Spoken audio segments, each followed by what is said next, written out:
Well, this is the all-new Mahindra XUV300 and officially takes on the likes of the Ford EcoSport, the Maruti Suzuki Vitara Brezza, as well as the Tata Nexon. But Mahindra has jam-packed it with so many features and so much in terms of the engine power as well as the cabin that this is the car that you'll probably want to check out first if you're in the market for a compact SUV. Now, if today's review sounds very positive and very much in favor of the XUV300, don't blame me for being a biased journalist.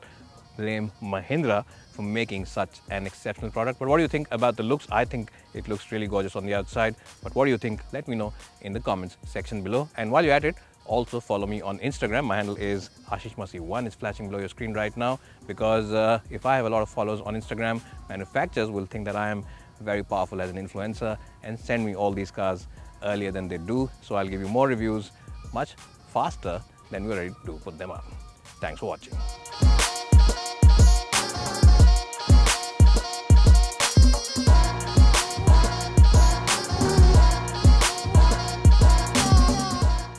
Well, so talking about the features, this car comes with a whole host of them. You get 7 airbags as standard on the top end version. You get 2 airbags standard across the range. You get a sunroof on the top end version as well. You also get a nice system here for the direction of the tires. So in case your wheels are turned like this, your steering wheel is turned like this, and you're not sure which way the car is going, the car will immediately tell you that you need to straighten out your wheels because they are turned to the left. That's a very thoughtful touch from Mahindra. You also get dual zone climate control. Yes, that's a feature which cars twice the price have to offer. So Mahindra has done a great job with some thoughtful features like that. And you also get a feature over here for the steering mode, which is of course a feature which adds more weight in the steering to make it feel a lot more sporty. As I just said, this car is loaded with features as well as technology to make you feel comfortable as well as plush inside the cabin. And talking about plushness, the overall material used are pretty good and at par with its rivals, but there are a couple of issues which could have been fixed. This button over here for the AC control could have been slightly better, and the one over here for the volume also could have been of slightly better quality, because overall the ambience is generally quite good and it does feel like a posh cabin to sit in. And the seats also are very good in terms of comfort. You get these nice side bolts, so support for lower back is very good. And in terms of utility places, it's a great car. You get this huge box over here where you can keep a whole host of stuff, including a tablet device, an iPad, or maybe a Samsung tab can easily fit in over here. A couple of beverage holders here, a nice tray over here where you can keep your wallet as well as cell phone, and of course 2 large bottle holders in the door bins. And the glove box also is of a decent shape and size, and there's place above it where you can keep your cell phone as well as your wallet. So in terms of storage places, overall quality as well as features, it is a very good place to be inside the Mahindra XUV300.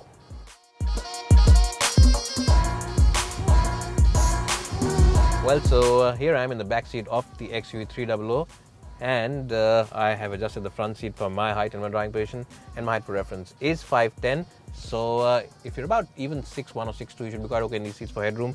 Knee also is pretty generous, so if you are someone who prefers the back seat rather than the front, then this is the car that you'll probably enjoy quite nicely. The backrest angle is also very good. You get good under thigh support, and the hip as well as the knee angle also is pretty good, so you don't really sit hemmed in these seats. You sit nicely on top of them, and it is a nice and relaxing place to be in. What's also good is the fact that there is a completely flat floorboard over here, and the car is generally wide enough to have 3 occupants abreast, so it is a good car for those long highway trips with your entire family, and 3 people abreast shouldn't be an issue. What you'll also like is the fact that the doors open nice and wide, and the aperture for entry and exit is pretty good. Also, it's a very nicely pursed up car. The seats are nicely pursed up, so you can easily step in and out of it. There's no issue of slouching or bending around and getting into it, so it's a nice and comfortable car. Only issue is that you don't get any AC vents at the back, which is something that most buyers could complain about, especially because the Tata Nexon has this. And the other thing is that you don't get any charging points for your mobile phone, which is something that most car makers are now offering on their products.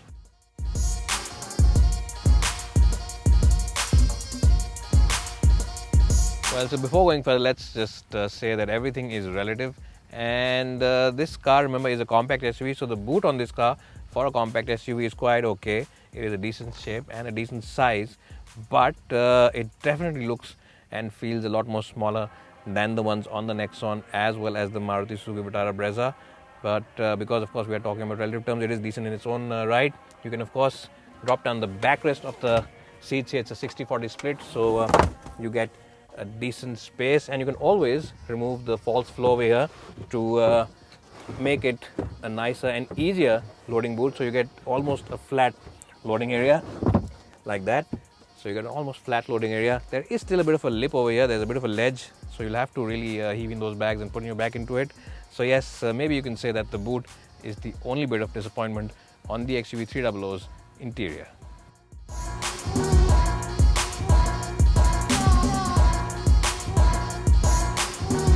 Well, so first things first, this XUV300 is now the most powerful compact car in its segment, especially in the diesel version.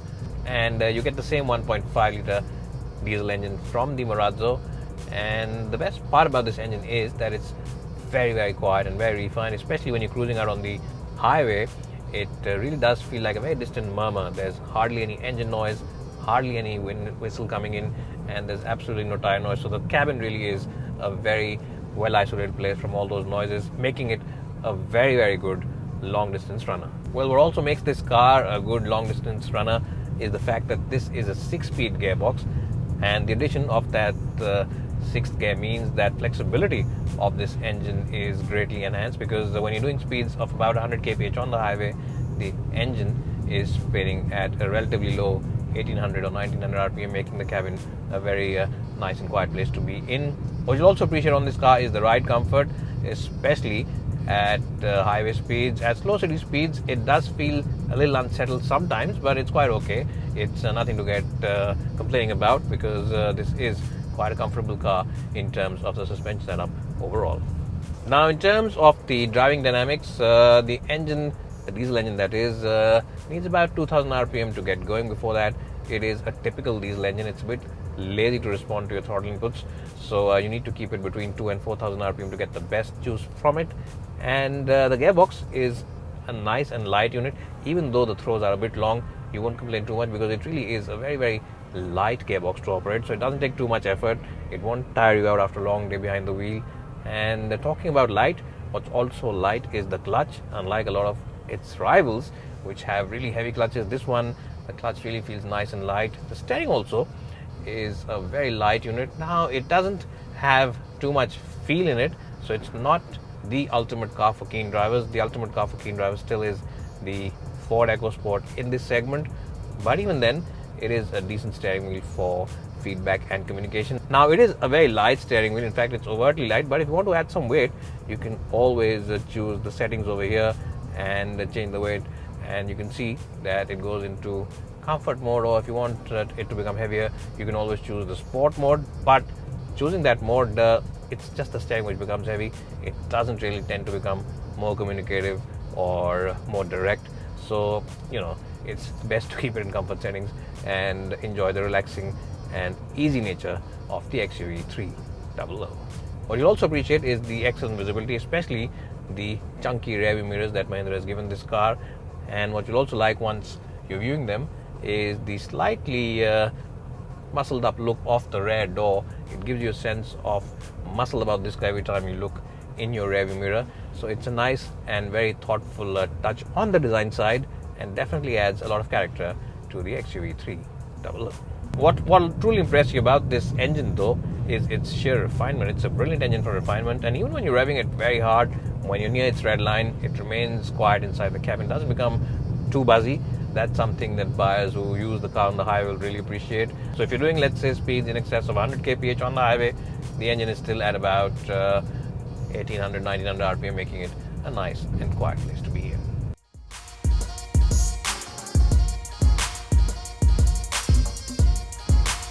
Well, so if I had to give you a verdict of this car in just one line, then that one line would be that the Mahindra XUV300 is all the compact SUV that you will truly ever need. It gets a very strong score of 91 out of 100 in my book, and it really does deserve 4.5 stars out of 5 if that's what you like. It really is a great package from Mahindra, and you should check it out at a dealership near you. And with that, we'll end this video review, but I'll just request you once again to please follow me on Instagram. My handle is AshishMasi1, and also follow the team at Autoportal_India. We'll get you a lot of cool stuff on cars, the cars we test behind the scenes, and a whole lot more over there. It's bye for now, and thanks for watching.